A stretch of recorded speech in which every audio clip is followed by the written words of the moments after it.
Now, tell us about the origins of the MOBO Awards themselves. Was that a flash of inspiration, or where did the idea come from, and what did you do when you had this great idea? I mean, ever since I can remember, I've wanted to do something like this. I mean, I've always been surrounded by musicians who really never had anywhere to perform or showcase their music. I mean, music of black origin in its various guises continues to provide the major record labels with a high percentage of their annual turnover. But yet, until the awards started, there was no platform for where these artists could perform. So I thought, having talked about it for many years, I've got to do something about it. So I put my money where my mouth was, and I remortgaged my house. I didn't tell my mother, of course. And neither did I tell my bank manager what it was for. But however, I took a risk, and it's funny when I think back now, because, you know, we set up our company. It was called MOBO Organisation, and I started from my bedroom.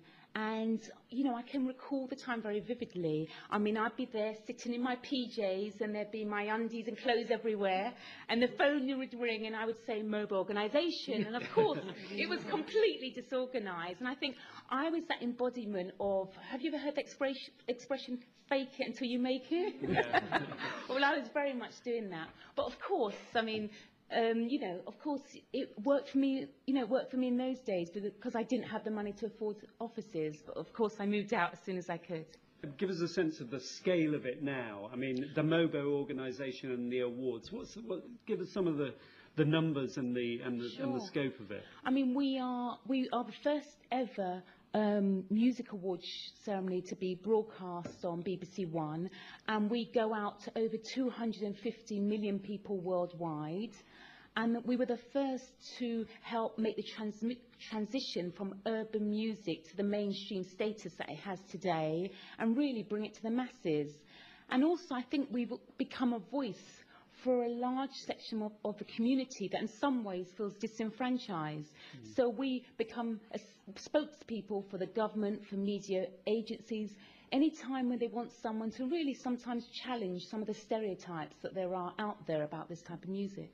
What have the MOBO Awards changed in our ways of thinking about music and about, you know, all the other issues that you bring into the awards? I mean, we very much were setting the stage. I mean, I don't know if any of you know of MTV Base or Radio 1 Extra or Channel U.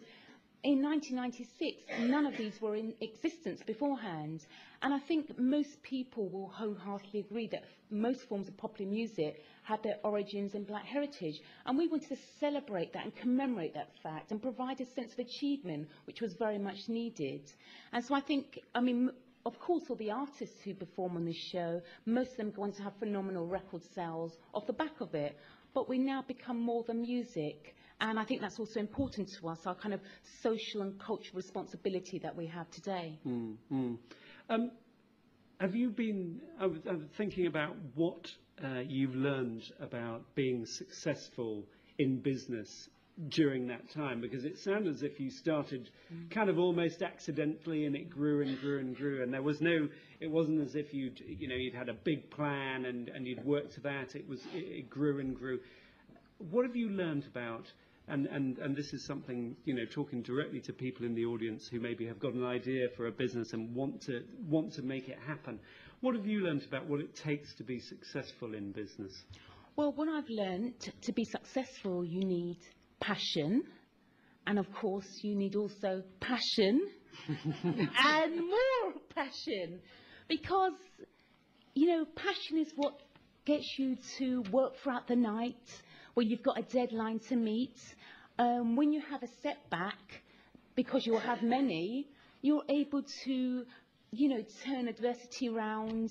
You know, any setback you can overcome, not only the first setback, but the second setback and the third setback, because you are going to have obstacles in your way. And I think it's important when you're starting your own business to recognise that, you know, if you do something what you believe in and you're very passionate about it, you're more likely to overcome it. Because I found that, you know, throughout, I suppose, starting my business and the many years that I've been involved in setting this up, I've had to, you know, change my kind of work balance.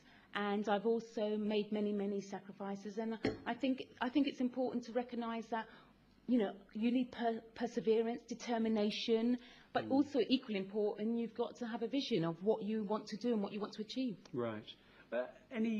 I mean, there's so many things it could be, but is there anything that any achievements that you're particularly proud of, and through the MOBO Awards?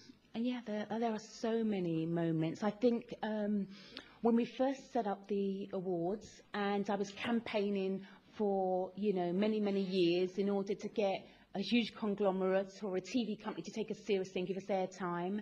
And so, you know, when we went to see Carlton Television, and they said to us, well, we've got good news and bad news for you. Well, you know, the good news is that you've got a slot, you know, TV slot. The bad news is you've got 6 weeks to put on this event, and we've got no budget. And that's, you know, I'm sure many people have heard that before. So, of course, we didn't sleep throughout that period, and we only had a small team. So really putting on the first show was a kind of a huge, you know, achievement for me. But equally, I remember I went back, having left, I suppose, school at 15 without no education. I decided to go to Goldsmith University, but I got kicked out. And the reason this being... is one of your proudest achievements. I'm very proud of this, because I wasn't attending enough lectures, because I was a parent at the time, and so I had to juggle paying my mortgage and, you know, obviously, you know, paying bills. And whilst my peers were getting drunk in the halls and getting up to mischief, unfortunately, I couldn't afford that luxury. But what made me proud was many years ago, I was fortunate enough to be bestowed a fellowship from Goldsmith University. So that was quite funny. So I said to them, do you remember the time that you kicked me up? And they said, oh, don't worry about that. You're in good company. We've done that with Mary Quant and many other people who've gone on successful careers. So I thought, hey, good company. Excellent.